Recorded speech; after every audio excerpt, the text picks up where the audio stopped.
Hey guys, welcome back to another impressions video, a long overdue one. I haven't have been lacking the motivation to do videos as of late, but better late than never, I guess. I'm here to talk about Enslaved Odyssey to the West for the PlayStation 3. As some of you guys know, I really enjoy my PlayStation 3 collection, and it's actually right there. It's my probably my largest. It is my largest collection of games. So I'm still trying to chip away at the backlog for that particular collection. And Enslaved Odyssey to the West is one of the games that was in my queue list to play the game. One, because it's a fairly short game, and two, because of all the praise the game has received, even though it was not a sales success. Going back to a couple years back, I know the AGP people, the AGP podcast people, spoke very highly of this game. So I was looking forward to play it at one point or another, and finally I decided to play the game this year. I can say that I was very surprised at the game, and I really enjoyed the game, even though there were times that I thought the game wasn't very good, but I kept chugging away at it. And in my opinion, one of the strongest suits of the game is the actual ending. So if you guys are in the same boat as me, you want to give this game a shot, and certain areas of the games are not doing it for you, just stick to it. It's a short game, and I think the ending, for me at least, it was a very I'm not going to spoil anything, obviously, but it was a very good ending, among the most interesting that I've seen so far, while playing games. So Enslaved Odyssey to the West is a game that came out back in 2009. I believe Ninja Theory, the ones, the studio behind the Heavenly Sword game, worked in this game. And there are a couple of interesting things about this game.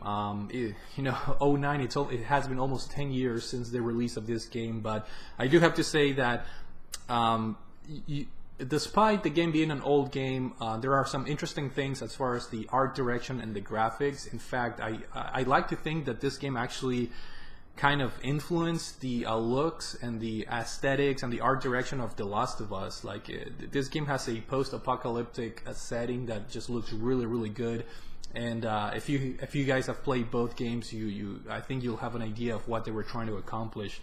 This game, for the most part, takes place in a post-apocalyptic New York City, set 150 years from now, after a war between humans and machines happened.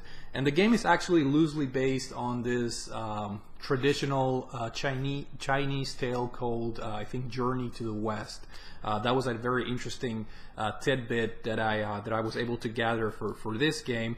And I'm saying that that's interesting because it's based on an actual piece of literature, so that gives you an idea of the of an intricate story, that it's not that it's not just made up or anything like that. It's actually based on a traditional Chinese story. The game, as far as the story, is very interesting. It's a simple story, but very interesting nonetheless.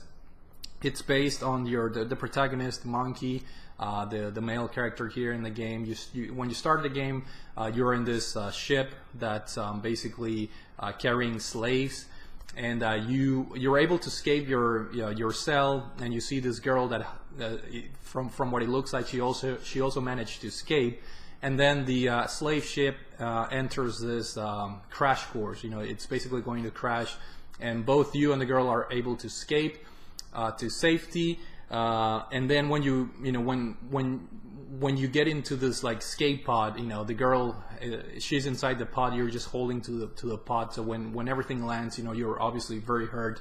And when you wake up, you find that the girl put this slave band on your head, meaning that she has control over you. So at first she looked like an interesting person to interact with, because you thought she was going to be able to help you somewhat, but she actually put this slave band in your head, so you're basically at her mercy. And her whole idea was to she doesn't want to do anything bad to you or anything like that, but she just wants you to take her to her actual city of origin, which is 300 miles away from New York City or something. And she promises that after you take her there to safety, that she will free you from using the slave head. So obviously Monkey, the character, he is very, very upset with her, but she can release a command with her voice that can inflict pain on you through the slave band. So that was an interesting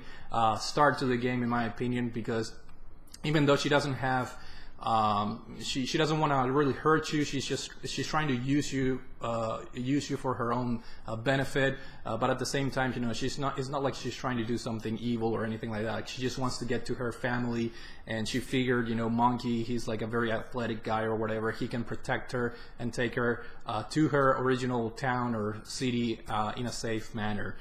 So that's how the game starts. There's this big animosity between the two characters. Obviously Monkey hates Trip, that's the name of the girl, because of what she did to him. But as the story progresses, they learn to respect each other, to help each other, because that's what the game is all about. The game, as far as the gameplay, has this eco vibe where you have two characters. And as you progress through the game, you can tell, you can tell there's a development in the chemistry, and of course, this post-apocalyptic world they're in is very dangerous with the machines and the robots attacking you. So pretty soon in the game, you figured out that they both have to cooperate with each other in order to achieve that goal of reaching the her city. So this is where the game kind of comes in as far as the gameplay. Obviously, you control Monkey, the main character, and the game feels like a brawler, like a beat 'em up. You have your staff where you can inflict combos to the enemies. It's kind of like a similar system to the Batman games where you can inflict some combos, heavy attacks, short attacks. You can parry. You can kind of like shock enemies and things like that. And you can also use it as a long range kind of weapon by shooting like missiles and things like that. So the combat system it's simple but very interesting. It allows you to have some variety in terms of the combat, and I thought that was pretty interesting. And of course, then you have Trip, which you cannot directly control, but she can help you by placing holograms that can distract the enemies and things like that. So there are parts in the game where you're gonna need her help. You have to kind of like think of a strategy on how to best approach the enemies, which I thought it was pretty cool. And then of course then you have the puzzles. There are certain areas of the game where you have to solve puzzles, but they're not on the level of, again, let's compare this to Eco. They're not on that same level, obviously. The puzzles are fairly simple for the most part, but they're there and they provide this variety in terms of gameplay. It's not just combat all the time. And then you also have a third component, which is the platforming. This game has a lot of set pieces similar to the Uncharted games, in which Monkey, he's gonna have to jump from wall to wall and climb up buildings and things like that.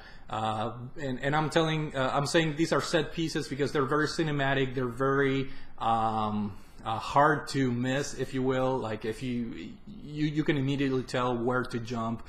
Things have this like color or shine to them that they clearly indicate where you have to go next as far as the platforming. So in that regard, the game is very straightforward, very streamlined, but I enjoyed it. The game has this Uncharted vibe in which when you're doing the platforming, you have all these pretty intense camera angles that kind of make the game feel like it's a movie. And in terms of presenting that to the player, the graphics, I thought the art direction is very, very nice. As I mentioned before, this game, in my opinion, takes some elements from The Last of Us, or rather, this game came before The Last of Us. So I like that contrast of being in a very colorful world. You see plants and things growing on buildings and walls, and you see all this destruction. So in a way, it's a very colorful world, but very depressing at the same time, because you see the effects of the post-apocalyptic war and things like that. So I like that contrast in the game, and that was something that was done beautifully in The Last of Us. And this game presents that in a very nice way.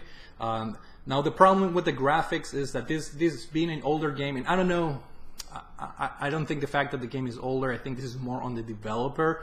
but the game definitely has its fair share of issues as far as performance. The frame rate is pretty bad throughout the game, especially in cutscenes and areas where there are a lot of enemies. The game just drops to like a very depressing frame rate.